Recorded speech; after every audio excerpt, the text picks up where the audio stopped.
Dan untuk mengetahui bagaimana kondisi para korban ledakan SMA N72 Jakarta, kita sapa produser lapangan Irin Wardani di Rumah Sakit Islam Cempaka Putih, Jakarta. Selamat malam Irin.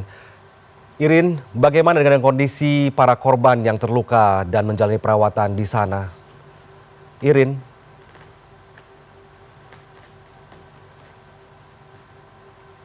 Mohon maaf, tadi saya sempat berbincang untuk mencari keterangan lagi dengan rekan saya seperti itu, dan suasananya memang masih belum ada perubahan, tapi yang bisa saya informasikan ada 2 orang yang sudah bisa dipulangkan. Seorang siswa sudah pulang tadi bersama keluarganya, dijemput oleh ibunya. Luka-lukanya bisa saya ceritakan tidak ada luka fisik, hanya gendang telinganya yang mengalami gangguan. Tapi menurut pihak kesehatan, tenaga kesehatan, dokter dari menerangkan kepada orang tuanya, ke wali muridnya, bahwa hanya cukup rawat jalan saja. Dan juga 1 orang lagi yang merupakan penjaga kantin atau penjual makanan di kantin sekolah saat ini sedang menunggu infusnya habis, kemudian bisa kembali pulang berkumpul dengan keluarganya. Luka-luka yang diderita oleh penjaga kantin tersebut adalah luka di kepala, sobekan di kepala namun sudah dijahit, dan juga di tangan, sobekan di tangan. Tadi istrinya sempat bilang sobekan di tangannya akibat ketika dia menolong suaminya dari musola menuju ke rumah sakit, dia menemukan ada serpihan paku seperti itu. Suasananya seperti ini. Memang ada beberapa siswa yang sedang diwawancari oleh media, tapi karena sedang diwawancari media, tadi saya sempat berbincang dengan siswa tersebut, hanya menceritakan proses-proses ketika kejadian, sama seperti beberapa narasumber lainnya yang menceritakan bahwa terdengar suara ledakan di musola, kemudian musola suasananya juga chaos, gelap, dan informasi awalnya adalah HP yang di-charge kemudian meledak, kemudian beralih dengan adanya sound system yang meledak atau mikrofon yang meledak, dan sampai ada yang mengatakan bahwa gas yang meledak, sampai pada akhirnya ternyata yang meledak adalah bom rakitan. Nah, di hadapan saya ini adalah ibu-ibu yang berasal dari yang komite sekolah yang juga sedang mendampingi siswa-siswa dan orang tua siswa yang sedang menjalani perawatan dan bertemu dengan anaknya. Selamat malam Ibu. Ibu namanya siapa, Bu? Selamat malam, nama saya Revi. Ibu Revi di komite sekolah menjabat sebagai apa, Bu? Saya kebetulan menjadi ketua komite di SMA 72. Ibu, kondisi orang tua saat ini seperti apa sih, Bu? Bisa diceritakan? Di sini saya juga sebagai orang tua. Kebetulan anak saya di 72 itu ada 2. Tentunya sangat shock, Mbak, mendengar kabar ini. Dan saya tiba-tiba tadi ditelepon dengan orang tua lain, nangis-nangis, minta tolong Mama, 72, tolong Mama kesini. Saya langsung nggak bisa berkata apa-apa, Mbak. Saya shock memikirkan anak saya. Dan alhamdulillah anak saya dua-duanya selamat, Mbak, sehat. Tentunya saya yakin semua orang tua di 72 juga pasti merasakan hal yang sama, Mbak. Ibu, mohon maaf sekali kalau saya baru mengetahui kalau anak Ibu ternyata jadi korban. Saya turut prihatin, tapi mendengar anaknya selamat kami lega juga. Tapi kondisi Ibu bisa meneruskan wawancara? Bisa, Mbak. Ini di sini saya juga ditemani oleh teman-teman, dan ini kebetulan anak saya. Oh, ini putranya sudah bisa pulang? Sudah, tadi begitu anak saya telepon, saya langsung jemput, dan kebetulan dua-duanya juga saya bilang tolong kalian harus tetap bersama. Begitu sampai sekolah saya jemput, langsung saya bawa pulang, Mbak. Dan saya sangat berduka hari ini karena mau bagaimanapun semua anak-anak di 72 itu anak-anak kami, Mbak. Jadi mohon doanya semoga anak-anak kami yang sekarang menjalani perawatan, doakan mereka semua sehat-sehat, sehat seperti semula, Mbak. Dan kami juga berharap orang tua kuat menjalani ini karena prosesnya pasti tidak sebentar ya, Bu ya. Betul, Mbak. Jadi Ibu, terima kasih sudah turut mendampingi orang tua, sedangkan Ibu juga adalah ibu dari korban ledakan itu ya, Bu. Iya. Apakah saya bisa berbincang sama anak Ibu, Bu? Apa anaknya berkenan? Boleh? Saya ingin berbincang sama anak, saya minta izin untuk mewawancarai anak Ibu. Tadi setelah menjalani pemeriksaan bisa pulang, dokter mengatakan apa? Tapi mohon maaf, namanya siapa? Nama saya Farel. Farel kelas berapa? Saya kelas 12. Farel kelas 12. Farel tadi dokter sudah mengizinkan pulang ya?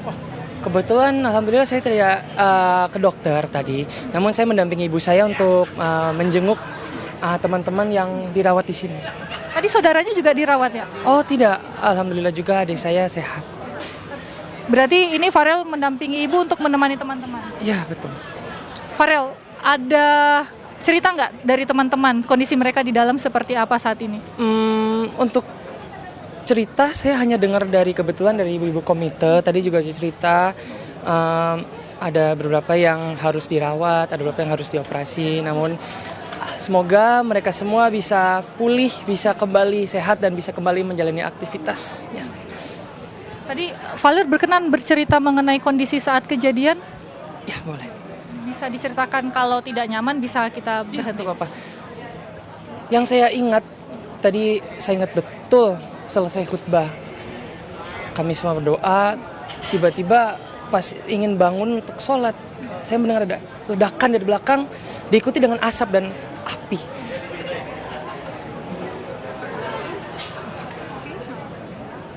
Saya nggak bisa dengar apa-apa karena telinga dalam kondisi yang sangat berdengung sekali. Yang hanya di pikiran saya hanyalah harus keluar dari sini dan mencari adik saya, yang alhamdulillah adik saya pun ketemu, tapi itu chaos sekali. Benar-benar gak bisa dibayangkan itu, gak bisa. Terima kasih Farel udah bercerita. Rencananya Farel akan menemani ibunya dari sampai kapan? Sampai kapanpun, sampai jam berapapun itu kami pulang. Tapi satu lagi pertanyaan, Farel tahu asal ledakannya itu dari sebelah kiri atau kanannya Farel? Untuk asal ledakan saya nggak bisa tahu secara tepat, namun yang saya tahu itu berasal dari bagian belakang masjid. Karena memang asapnya itu langsung sebar ke depan dan bahkan mungkin ya keluar masjidnya. Tapi untuk kiri atau kanan saya nggak tahu, tapi yang pasti itu dari belakang. Terima kasih Farel, saya mau bertanya mungkin ke ibu atau ke siapa yang bisa bercerita, kalau dari guru udah ada informasi atau udah bercerita, guru-guru sudah memberikan arahan tertentu untuk murid-muridnya ibu atau untuk orang tua, komunikasi dengan orang tua? Kalau komunikasi sudah semua terarah ya Mbak, tapi semua orang tua yang ada korban semuanya sudah hadir. Kalau orang tua yang lainnya sudah dikomunikasikan supaya tenang, menjaga anak-anak di rumah. Guru-guru juga sudah dikoordinir. Sebagian masih menunggu di sini sampai malam di YRC juga. Tapi insya Allah sudah terkoordinir dengan rapi, dengan baik. Bu, namanya siapa Bu? Saya Ida. Ida. Di YRC ada komite juga yang mendampingi? Ada, tapi kami nggak berkomunikasi karena kayaknya sudah pulang. Kalau yang kejadian ikut menggotong ini Mbak Bu Rani ini. Ibu berkenan bercerita dengan kami Bu atau mau nggak apa-apa? Ibu Yani ya? Iya. Ibu Rani. Oke, Ibu Rani bisa berbagi semampu sebisanya Ibu, sekuatnya Ibu. Ya kebetulan kan rumah kami dekat dengan SMA 72, hanya 100 meter. Jadi saat saya setelah saya selesai sholat ya mendengar ledakan. Terus saya ditelepon teman, ada ledakan di 72, tapi belum tahu itu ledakannya dari apa. Saya langsung meluncur gitu kan, dengan panik cari anak saya, takutnya anak saya. Tapi setelah sampai sana saya lihat anak-anak yang berdarah-darah, tapi mereka kompak saling bahu-membahu gitu kan. Kebetulan anak saya juga ketua PMR dan kebetulan ada di ruang PMR, saya langsung ke sana. Saya melihatnya sudah darah-darah gitu kan, saya ikut evakuasi sedikit, bantu anak-anak itu saja karena panik. Saya evakuasi anak-anak juga supaya meninggalkan lokasi SMA 72 untuk ke lapangan Sauri, mengamankan anak-anak. Berarti situasinya saat itu chaos sekali ya Bu ya? Chaos sekali. Jarak Ibu, rumah Ibu dengan sekolah 100 meter, ada berapa kali ledakan yang Ibu dengar? Dua kali ledakan. Dan itu Ibu langsung pergi ke sekolah? Ya, langsung pergi. Sebetulnya saya kan dekat dengan tol, saya kira kan biasa suka ada pecah ban gitu kan. Saya kira pecah ban, ternyata saya ditelepon teman ada ledakan di SMA 72, saya langsung meluncur. Dan itu sudah chaos, sudah anak-anak bahu-membahu evakuasi teman-temannya sebelum ambulan datang.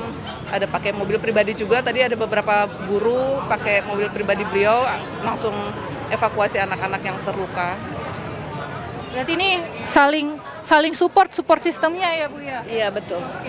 Ini memang dibutuhkan di situasi seperti ini ya, apalagi masih ada orang tua di dalam yang mendampingi putra-putrinya ya. Iya. Bu, ada informasi berapa siswa yang sedang menjalani perawatan dengan kondisi yang parah tidak? Ibu mendapatkan informasi tidak? Di sini ada 4, tadi ada 3 menjalani operasi dan kita tadi dengar dari perwakilan keluarga ada 1 yang sudah selesai operasi sekarang di ruang perawatan tapi masih belum siuman, belum sadar. Semoga semuanya berjalan dengan lancar operasinya. Amin, mohon doanya supaya anak-anak kami semua selamat ya Mbak, sehat lagi. Ibu juga harus sehat-sehat karena sekali lagi prosesnya pasti tidak panjang ya Ibu ya. Terima kasih. Terima kasih juga sudah mendampingi ibu-ibu saling support keluarga. Sama-sama Mbak. Terima kasih ya Ibu ya Elvira.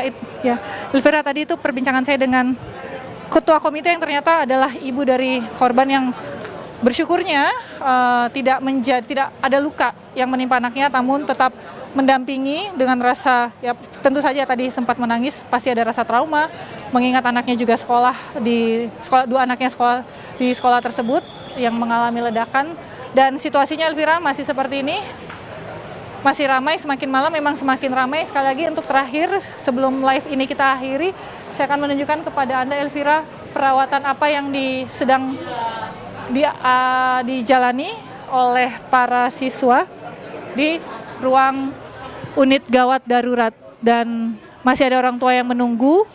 Dan tadi alhamdulillahnya Elvira sudah selesai operasi 1 orang dan informasi lagi sekali lagi sudah 2 orang yang bisa dipulangkan karena lukanya sudah pulih, sudah bisa menjalani perawatan di rumah, menjalani rawat jalan seperti itu karena luka-lukanya juga tidak terlalu parah. Elvira. Baik, Irin sampaikan salam hangat dari CNN Indonesia untuk orang tua para korban. Semoga anak-anak mereka segera lekas pulih kembali. Terima kasih Irin Wardani melaporkan langsung dari Rumah Sakit Islam Cempaka Putih, Jakarta. Selamat bertugas kembali Irin.